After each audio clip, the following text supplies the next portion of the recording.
The mystery around the JFK files is far from over. The Russian embassy had said that Russian ambassador has handed over declassified Soviet-era documents on the assassination of former U.S. President John F. Kennedy to Washington.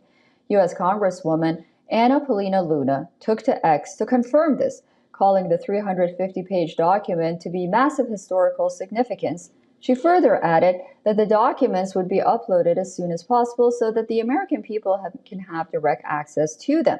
Luna also claimed that Congress attempted to obtain these files in the 1990s and was denied, adding that access to the Soviet documents was given for the first time in history. However, the Russian embassy claims many of the archives have already been given to the U.S. by Soviet officials during Kennedy's funeral back in 1963. But how did the Soviet Union react to JFK's assassination in 1963?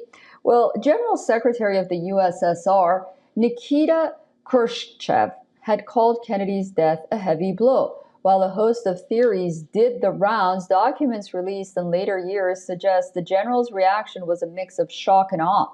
However, what capped it all was assassin Lee Harvey Oswald's alleged connection to Russia and Marxism.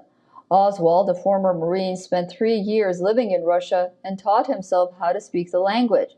He also sought Soviet citizenship, trying to convince U.S. embassy officials in Moscow of his Marxist identity.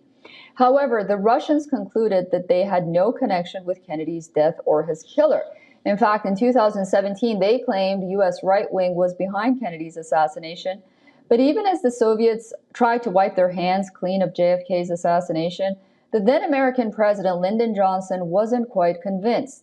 In 1969, almost 5 years after JFK's assassination, in an interview to CBS, Johnson claimed that he did not completely discount the possibility that Kennedy's death was a work of a foreign power.